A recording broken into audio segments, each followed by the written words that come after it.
Crime and terrorism analyst Brad Garrett joins us. Brad, good morning. Good morning, McGraw.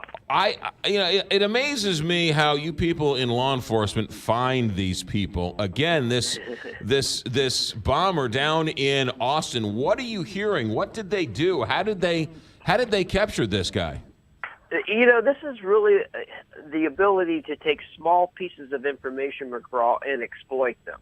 Exploit them from the standpoint, had a car description, had a car color. They tried to work with that some. I think they got some tips. They haven't really talked about that. But, the big break here was when he chose to mail packages at a FedEx drop-off. And they were able, because of the one bomb that exploded at a FedEx facility, to trace it back to another package that hadn't been exploded. They pulled up video.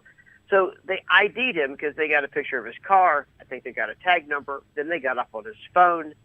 So for a good 24 hours before he ultimately killed himself, they were watching him and just waiting for him to move or come into a location that they had surveilled.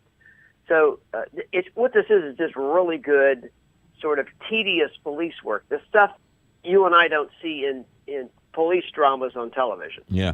A lot of people are making the comparison to the D.C. sniper.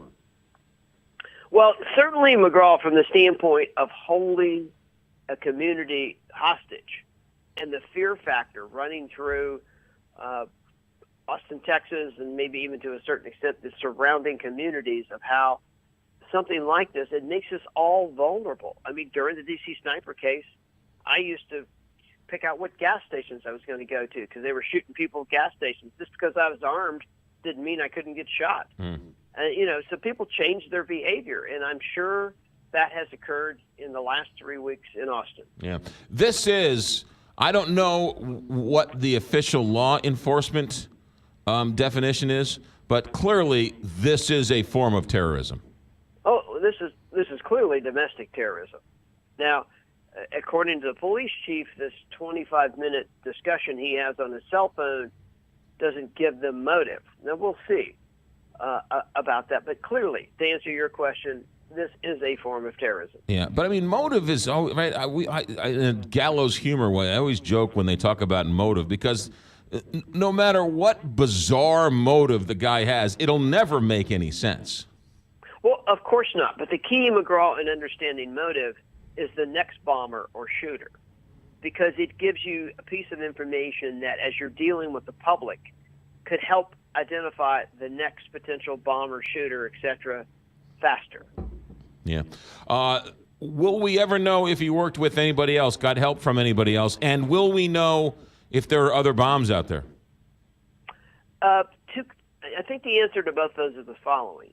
They're not giving any indication that there's other people involved. Now, one of his roommates, I guess they were still questioning yesterday. I don't know where that's going. But, the MO or the profile, I should say, of these folks, McGraw, is that they pretty much do operate alone. In reference to other bombs, he is very specific, apparently, in this message that there were 7 total bombs, and the 7th bomb blew him up. So the police have not indicated they found other bombs. So I think at this point, they're not totally comfortable, but I think they have some comfort that this is contained. Yeah. On a totally unrelated topic, and you can not choose to answer if you choose not to, but Andrew McCabe was investigating Jeff Sessions last year. Is that? Well, I will tell you, that doesn't surprise me, only from the standpoint that Congress makes requests of law enforcement all of the time.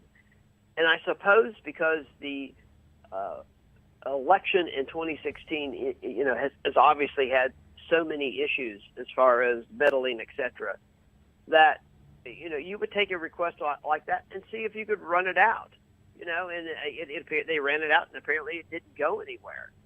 Sessions may have not been totally candid about conversations, but the reality is, my guess is there wasn't any substance to those conversations. So, yeah, I know it sounds like, how do you investigate your own boss? But it also points to that nobody is above not being investigated. Interesting. Brad Garrett, always a pleasure. Thanks for the insights. Have a good day.